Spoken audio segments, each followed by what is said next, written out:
Carl Brashear when he joined the Navy in 1949. Shortly thereafter, Carl decided he wanted to become a deep-sea diver. This was not to be easy for a young black man in a predominantly white Navy 30 years ago. The first time I seen a deep-sea diver was down in Corpus Christi, Texas. So after seeing that dog going down the water, man, I thought that was the best thing since sliced bread. He was diving this in the old deep-sea helmet. So I come to question how I could be a deep-sea diver.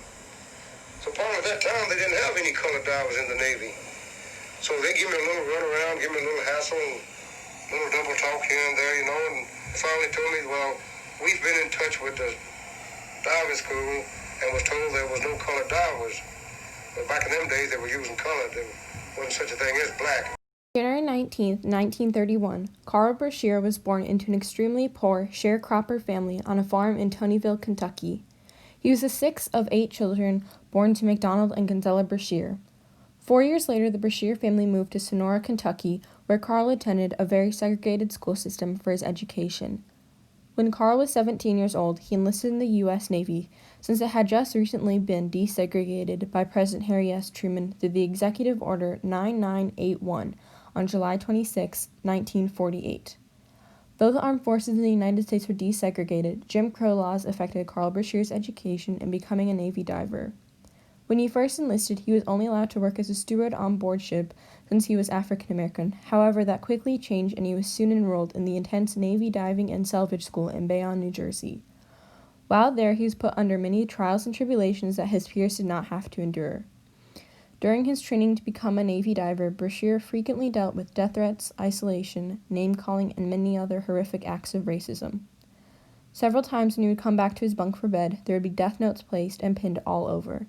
He was frequently denied certain activities within the school, and also found it hard to connect or become friends with any of his peers because no one wanted to become friends with a black man. Even when he thought of quitting, he remembered his father's advice to rise above and accomplish his dreams.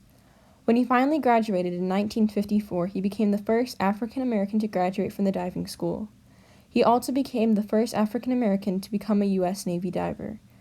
However, Carl wanted to continue to train to accomplish his dream of becoming a master diver. In 1966, however, Carl Brashear would have to face the largest obstacle in his path towards becoming a Master Chief Petty Officer. The first black to graduate out of salvage school in Bayonne, New Jersey. Carl Brashear did become a frogman and made hundreds of successful dives until one day there was an accident. January 17, 1966, a U.S. Air Force B-52 bomber carrying a hydrogen bomb collided with a KC-135 tanker off the coast of Palermo, Spain.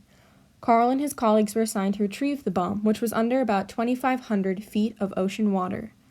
After the success of locating the atomic bomb, the difficult part was getting it back on board. It was during this time that Carl lost his leg to a pipe that had ripped loose after one of the grappling hooks that was hauling the bomb on board broke loose and broke the pipe free, causing it to launch right into Brashear's leg.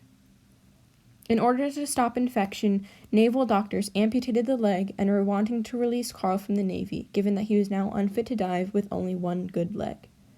However, Carl was determined to get back to diving. The Naval Board agreed to let him come back to diving if he passed a series of physical tests. His last and final test was to walk 12 steps in front of the board in the diving gear on land. Now, in the 1960s, diving gear was not light and was not at all sophisticated like it is today. The suit that Brashear had to wear was over 300 pounds of various metals and rubbers. It was large and clunky and was not made for amputee divers. Carl Brashear trained for weeks in order to be prepared for his final test. When the time finally came for him to walk the 12 steps in front of the board, Carl Brashear became a legend that forever changed the U.S. naval history. Admiral Yarn was somewhere in May when he presented me with the Navy Marine Corps medal. The first thing he said to me was, well, I want to return to active duty. He considered his amputation only a minor inconvenience and a nuisance, and never considered himself disabled. All the doctors around here reading stuff out of the paper telling me what I can't do. And that really grabbed me, talk my jaws, I call it, telling me what I can't do. That is not in my vocabulary to say I can't. And when somebody tell me I can't do something, well, that just makes me work that much harder and show them I can do it. Carl went back to work. He was determined to get his strength back and prove that he was still fit, not only to remain in the Navy, but to keep diving.